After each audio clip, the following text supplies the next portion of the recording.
Like Pac, if I'm not mistaken, he died on the table one time in surgery 3 times. And they kept bringing him back to life multiple times. The world thought Tupac's life ended in a storm of bullets. But the coroner's report revealed something even darker. Tupac was revived multiple times after the shooting, meaning he could have survived, until someone inside the hospital made sure he never walked out alive. And that's where this story takes its most chilling turn. The night of the shooting and the chaos that followed on the road to the hospital, IT was September 7th, 1996. The MGM Grand in Las Vegas was electric as Mike Tyson faced Bruce Seldon. The fight was over in minutes, and as the crowd spilled out, Tupac Shakur, just 25, already a global icon, walked the lobby with death row boss Suge Knight at his side. Then it happened. Tupac spotted Orlando Anderson, a known Southside Compton Crip, who had robbed a death row associate weeks earlier. Security cameras caught it all, Tupac and his crew pummeling Anderson right there in the lobby. That moment would set the trap for everything that came next. After the brawl, Suge insisted Tupac ride with him. He made a phone call while others scattered, a move that, years later, many believe wasn't random at all. Tupac climbed into Suge's black BMW 750IL. The night still hot with tension. Around 11:15 p.m., as they stopped at a red light at Flamingo and Koval, a white Cadillac crept up beside them. A barrage of bullets tore through the car. Tupac was hit 4 times. Twice in the chest, once in the arm, once in the thigh. One bullet shredded his right lung. Suge was grazed in the head but somehow stayed conscious, covered in blood and disbelief. Chaos took over the Vegas Strip. Screaming, spinning tires, headlights slicing through smoke. Tupac's entourage tried to chase the shooters while others swerved to help. Police arrived to what looked like a war zone. Suge's BMW was riddled with holes.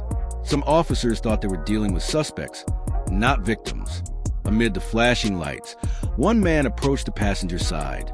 Sergeant Chris Carroll. He yanked open the bullet-pocked door, and Tupac's body slumped out limp but still breathing. Carroll grabbed him and asked, "Who shot you?" Tupac struggled, his chest rising weakly, and whispered one haunting word, "You." Seconds later, he lost consciousness. Paramedics rushed him to University Medical Center, escorted by multiple police officers inside the ambulance, an unusual level of security that hinted at how serious things were. Firefighters later said it was unlike anything they'd seen. Inside the hospital, doctors fought to keep him alive. His injuries were catastrophic. A punctured lung, massive blood loss, multiple cardiac arrests. They worked relentlessly, cutting, shocking, reviving. At one point, Tupac's heart stopped completely, and they brought him back.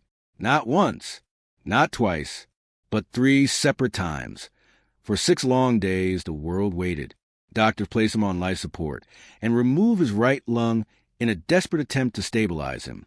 His family was told there was hope that he might pull through and be moved to Arizona for rehab.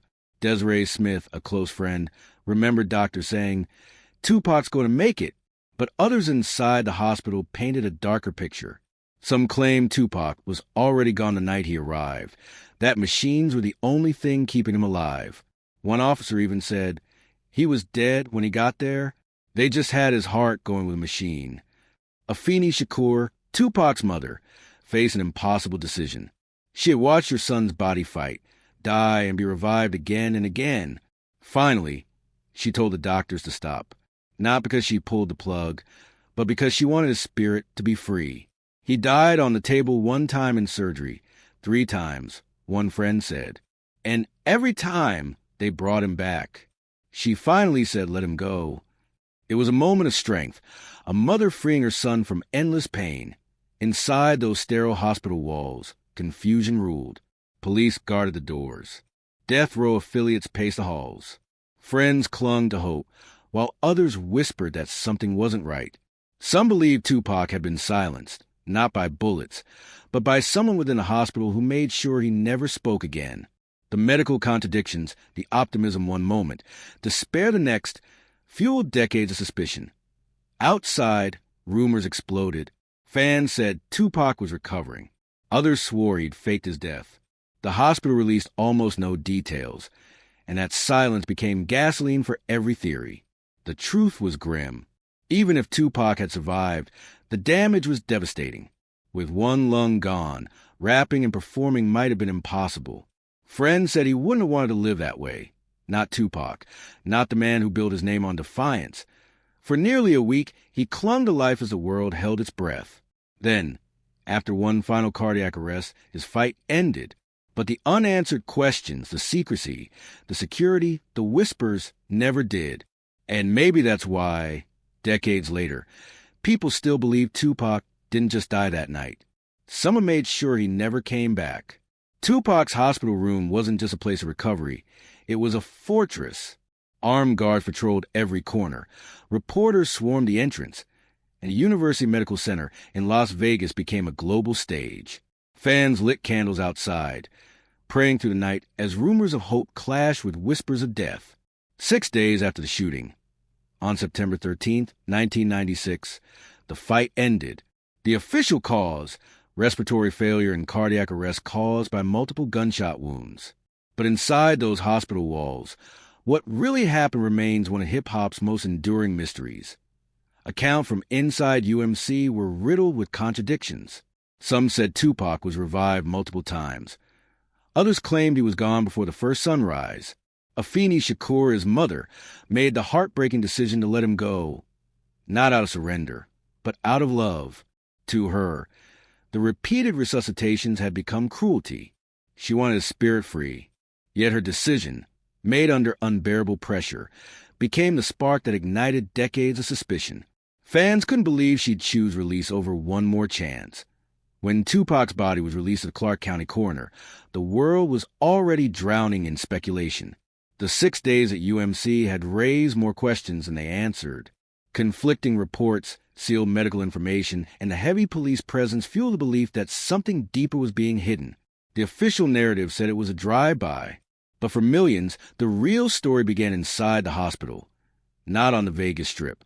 After his death, the coroner's report appeared to settle the case. Tupac Amaru Shakur was pronounced dead at 4:03 p.m. on September 13th. The autopsy documented severe wounds, bullets to the chest, pelvis, thigh, and hand. One had ripped through his right lung, a fatal injury that made survival nearly impossible. Doctors later confirmed he'd been kept alive by machines, his body fighting a losing battle. Still, the report only deepened suspicion instead of ending it. Fans pointed to one detail that didn't sit right: how quickly his body was cremated. Within 24 hours of the autopsy, Tupac was gone forever. Afeni later explained she ordered herself to protect her son's dignity and prevent his body from becoming a media circus. But to those searching for truth, the speed looked like a cover-up. Theories exploded online. Had evidence been destroyed? Had the real Tupac even been on that table? Rumors spiral fast. Some claim the autopsy records were inconsistent, listing Tupac as 6 feet tall and 215 pounds, when in reality, he was closer to 5 feet 9 inches and 160. To believers, that was proof the coroner examined someone else. And the lack of public clarification only added more fuel. The mystery split into two camps. One side swore Tupac had been silenced inside the hospital, while the other believed he'd escaped death entirely, faking it Machiavelli style. That second theory had eerie support from Tupac's own art. Before his death, he released the Don Killuminati, the 7-day theory under the alias Machiavelli, a name inspired by the 16th century philosopher Niccolò Machiavelli, who wrote about faking one's death to fool enemies. The title itself, 7-Day Theory, matched Tupac's 6 days of survival and death on the 7th. To fans unwilling to let go, it wasn't coincidence. It was code. For those who accepted his death, the focus shifted from did he die to who killed him. The most direct line pointed to Orlando Anderson, the Crip who'd been beaten by Tupac hours before the shooting.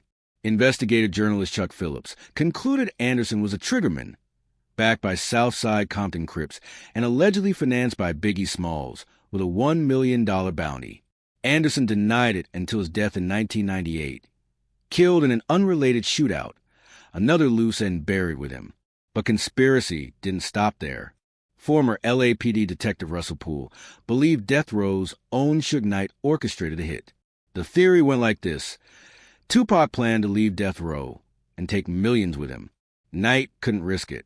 By staging a drive-by where he himself got grazed, Suge looked like a victim, not the mastermind.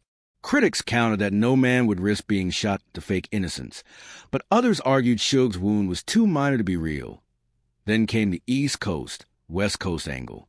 Some claim Biggie Smalls ordered the hit in retaliation for Tupac's diss tracks and public humiliation. Phillips even alleged Biggie provided both the money and the weapon. The theory reignited the feud's flames, suggesting the war between two coasts ended in blood on Vegas asphalt. For nearly 3 decades, no arrests were made. Witnesses vanished, key players were killed, and silence ruled. Then in 2023, the story flipped again. Prosecutors charged Dwayne Keefe D. Davis, a known Compton Crips leader, as the orchestrator of Tupac's murder. Davis had long admitted in interviews that he supplied the gun and was in the car that night. Police called him the shot caller, even though he didn't pull the trigger. During his arrest, authorities announced, "We are here today to confirm the arrest of Dwayne Keith Davis, a.k.a. Keefe D., for the murder of Tupac Shakur." But even behind bars, Davis denied it all. He claimed he was in Los Angeles that night, 300 miles away from a Vegas intersection where Tupac fell. From his cell, he pointed fingers elsewhere, even accusing former death row security head Reggie Wright Jr., who denied every allegation. Still, the questions refused to die. Why did it take nearly 30 years to bring charges when Keefe D. had confessed to parts of the crime years earlier? Why were key witnesses like Yaki Gaddafi, who claimed he could identify the shooter, never protected, only to be murdered 2 months later? And what really happened inside UMC during those 6 silent days? The autopsy confirmed the physical truth. Tupac's wounds were mortal. But the secrecy, the speed of the cremation, and the shadows surrounding his hospital care left behind a wound no report could close. In the end, the legend of Tupac's death became bigger than any one theory.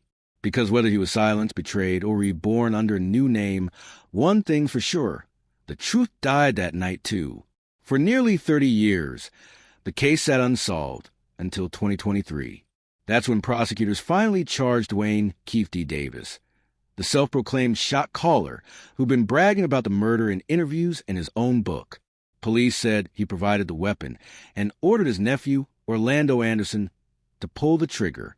Davis pled not guilty, claiming he was hundreds of miles away in Los Angeles that night. From jail, he pointed fingers at others, including former death row security chief Reggie Wright Jr., who's denied every accusation. But even with an arrest, the world didn't feel closure. Fans and critics alike wondered, why now? Keefe D's confessions had been public for years. Why did it take decades for police to act?